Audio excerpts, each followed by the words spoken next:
तीन मीडिया के प्रभारी खासकर सुप्रिया श्रीनेत, फिर पवन खेड़ा और उधर जयराम रमेश, और अभी जो मीडिया की टीम है कांग्रेस की बहुत एग्रेसिव है, हर मसले को सामने लेकर आती है और बहुत चुनौती पेश कर रही है। क्या पवन खेड़ा को, आपको भी लगता है कि पवन खेड़ा को अगर आज गिरफ्तार करके ले जाती पुलिस तो एक दबाव महसूस करती कांग्रेस, और जो ये सेशन होने वाला है कल से वहां रायपुर में, उस सेशन पे भी असर पड़ता, या कुछ और? इसका रिफ्लेक्शन किस ढंग से आप देखते हैं? राजू जी, पुष्प रंजन ने जैसा भी कहा कि हेमंत बिस्व शर्मा अपना नंबर बढ़ाने में लगे हैं। एक ऐसा व्यक्ति जो मुख्यमंत्री बना है, दल बदलू है, शारदा स्कैम में जिसका नाम है, सीबीआई जांच हो चुकी है, सीबीआई रेड पड़ चुकी है। एक ऐसा व्यक्ति जिसका अतीत बड़ा ही दाग धब्बे वाला है। ऐसे व्यक्ति के लिए बहुत मजबूरी है कि वो अपना नंबर बढ़ाने के लिए कोई भी कोशिश करें। यूपी के योगी आदित्यनाथ के सामने वो नंबर बढ़ाने की प्रतिस्पर्धा में है, लेकिन योगी आदित्यनाथ पर कम से कम सीबीआई के ऐसे छापे नहीं पड़े। शारदा घोटाले जैसे घोटालों में वो नहीं है, दूसरे तरह के घोटालों में होंगे।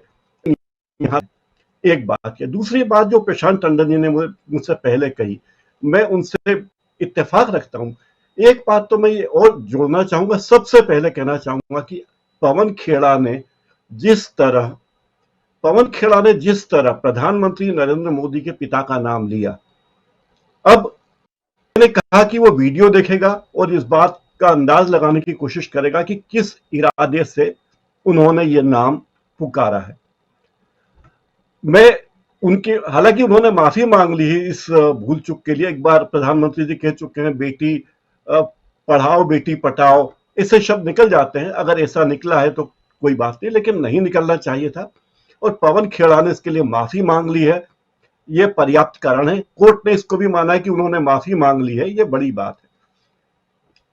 अब इस कांड के लिए मुझे लगता है कि कांग्रेस को अपने महाधिवेशन में एक धन्यवाद प्रस्ताव पारित करना चाहिए और बीजेपी की सरकार को, गृह मंत्री को, हेमंत बिस्व शर्मा को धन्यवाद देना चाहिए कि तुमने ये हरकत की, तुम्हारी ओर से ये हरकत हुई जिससे बीजेपी के खिलाफ कांग्रेस से ही लोग उद्वेलित हुए।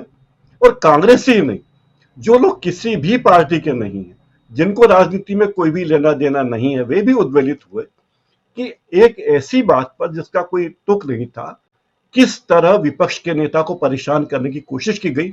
और ऐसे मौके पर जब वो कांग्रेस के महाधिवेशन में जा रहे हैं, अगर पवन खेड़ा की गिरफ्तारी होती, कोर्ट से जमानत नहीं मिलती, तो मुझे लगता है कि कांग्रेस के महाधिवेशन में 3 दिनों तक और ज्यादा गहमागहमी होती।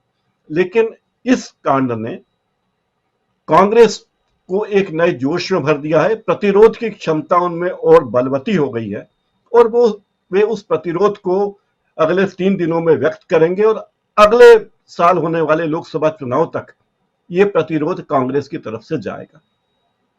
जो धाराएं लगाई गई हैं, पहले 2 केस उत्तर प्रदेश में, फिर 1 केस असम में दर्ज किया गया, जो लगाई गई है बिना नियमों की अवहेलना करके एक विपक्षी नेता को एयरपोर्ट्स पे रोका गया, वहां डीजीसीए ने अपने नियमों का पालन नहीं किया, एक मौखिक आदेश पर यात्री को उतार दिया। ऐसे यात्री को उतारा जो कोई साधारण यात्री नहीं है, जिसका कोई आपराधिक रिकॉर्ड नहीं है। उसके बाद जब दूसरे लोगों ने एयरपोर्ट पर हंगामा किया तो एयरलाइन ने वो पूरी उड़ान ही रद्द कर दी। तो आखिर वो कौन सी ताकतें हैं जो इस पूरे प्रकरण पर देखती है? मैं सोचता हूं कांग्रेस को की यह जीत है और न्यायपालिका, संविधान, हम सब लोगों की का आदर बढ़ा है, सुप्रीम कोर्ट के प्रति हमारा आदर बढ़ा है कि उसने उसी तत्परता से फैसला किया और पवन खेड़ा को रिहाई हुई। लेकिन कांग्रेस को यह बात सोचनी चाहिए कि ये जो जख्म है, ये छोटी बात नहीं है। ये वही बीजेपी है जिसने मेघालय में बर्नार्ड एन मामा के एक ऐसे व्यक्ति को अपना नेता बना लिया है और हमारे गृह मंत्री उसके साथ मंच शेयर करते हैं मेघालय में जाकर, और मंच ही शेयर नहीं करते, उन्हें पार्टी का उपाध्यक्ष बना रखा है। उन पर 25 मामले चल रहे हैं और ये 25 मामले वो हैं जिनमें वेश्यालय संचालित करने का मामला भी है, हथियार रखने के मामले भी हैं, देश के खिलाफ विद्रोह करने का मामला है और लोगों को भड़काने के मामले हैं। उनके फार्म हाउस पे छापा मारा गया तो 6 नाबालिग बच्चे पकड़े गए थे, मतलब बरामद हुए थे, और 73 लोगों को गिरफ्तार किया गया था।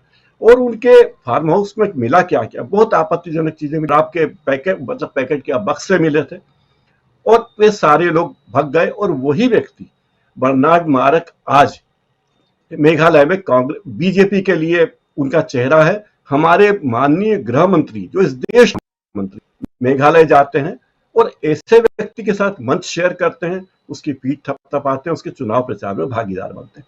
तो ये बात करती, नीति की बात करती है, सिद्धांतों की बात करती है, सबका साथ सबका विकास की बात करती है। तो अपराधियों के साथ भी उसी तत्परता से रहती है जिस तत्परता से आम आदमी के साथ शायद नहीं रहती, लेकिन उनके प्रति ज्यादा भाव। तो इस ऐसी पार्टी जो कहती कुछ है और करती कुछ है, तो ये बड़ी चिंताजनक बात है। अब हिमंता बिस्व शर्मा के प्रति मुझे लगता नहीं कि देश के लोगों में कोई प्रेम की भावना है या लोग उनको चाहते हैं। जो घोटाले उन्होंने किए हैं वो छोटे मोटे घोटालों में वो शामिल नहीं रहे, अरबों के घोटाले में शामिल रहे।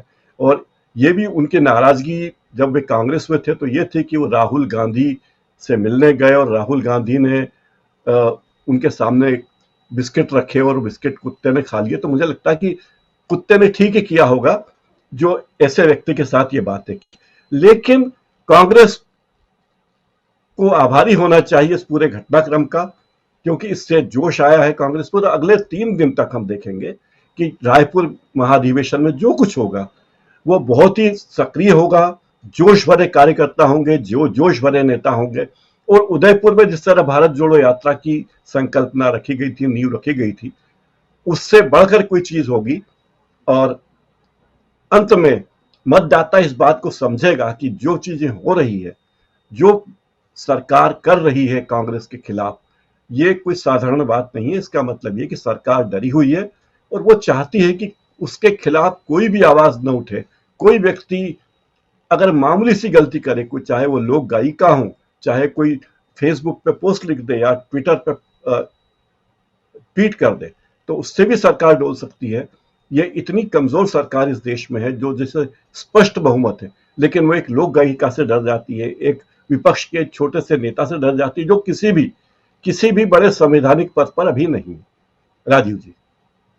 और उधर रायपुर से जुड़े हुए हैं हमारे साथी डॉक्टर दीपक पाचपोर जी, जरा उन्हीं से समझते हैं।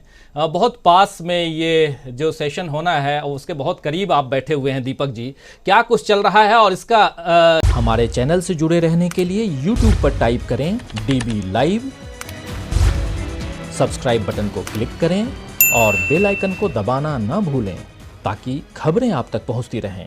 देखते रहिए DB लाइव, क्योंकि यहाँ हैं खबरें लगातार।